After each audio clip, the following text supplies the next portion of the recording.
জনগণের স্বার্থে পদত্যাগ করতে রাজি আছেন বলে জানিয়েছেন ভারতের পশ্চিমবঙ্গের মুখ্যমন্ত্রী মমতা বন্দ্যোপাধ্যায়। বৃহস্পতিবার এক সংবাদ সম্মেলনে তিনি এ কথা উল্লেখ করেন। আর আরজি কর হাসপাতালে নারী চিকিৎসককে ধর্ষণ ও খুনের সঙ্গে জড়িত ব্যক্তিদের বিচার চান বলে জানান আন্দোলনকারীরা। তাই এখনো চলছে বিক্ষোভ। এদিকে মমতাকে বয়কটের ডাক দিয়েছেন পশ্চিমবঙ্গের রাজ্যপাল। আরও জানাচ্ছেন মাহফুজুর রহমান। কলকাতার আরজি কর মেডিকেল কলেজ হাসপাতালের নারী চিকিৎসককে ধর্ষণ ও খুনের ঘটনায় উত্তাল গোটা পশ্চিমবঙ্গ। গত ৯ আগস্ট ওই ঘটনার পর সুবিচার চেয়ে টানা ৩৪ দিন ধরে আন্দোলন প্রতিবাদে সামিল রাজ্যের সর্বস্তরের মানুষ। নৃশংস এই হত্যাকাণ্ডের তদন্ত করছে দেশটির কেন্দ্রীয় তদন্তকারী সংস্থা সিবিআই। এতে করে একের পর এক চাঞ্চল্যকর তথ্য আসছে সিবিআইয়ের হাতে। সামনে আসছে রাজ্যের স্বাস্থ্য দপ্তরের অসংখ্য দুর্নীতির অভিযোগ। এই পরিস্থিতিতে রাজ্যের মুখ্যমন্ত্রী মমতা বন্দ্যোপাধ্যায়ের পদত্যাগের দাবিতে সরব রাজ্যের সব শ্রেণী পেশার মানুষ ও বিরোধী দলের নেতারা।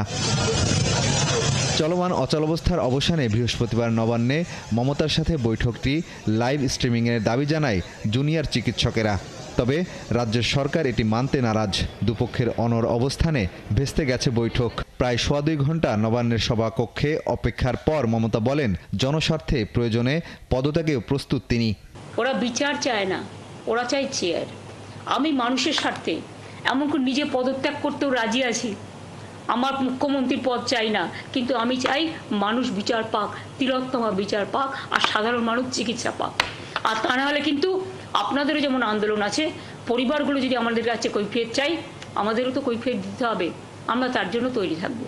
আর আন্দোলনকারীরা বলছেন, পদত্যাগের চেয়ে বরং ওই নৃশংস ঘটনার বিচার এবং নারীদের নিরাপত্তার নিশ্চয়তা চান তারা। আমি এবং আমরা West Bengal junior doctor front আশা রাখবে যে আলোচনার মাধ্যমেই এই জিনিসের সমাধান হবে।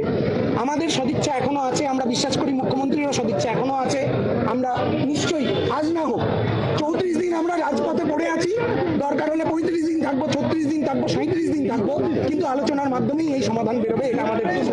এই পরিস্থিতিতে চলমান অচলাবস্থা কাটাতে রাষ্ট্রপতি দ্রৌপদী মুর্মুর সাহায্য চেয়ে তাকে মেইল করেছেন জুনিয়র চিকিৎসকেরা। তবে রাষ্ট্রপতি ভবনের পক্ষ থেকে এ বিষয়ে কোনো সাড়া মেলেনি। তাই এখনও বিক্ষোভ চালিয়ে যাচ্ছেন আন্দোলনকারীরা। মাহফুজুর রহমান, ৭১।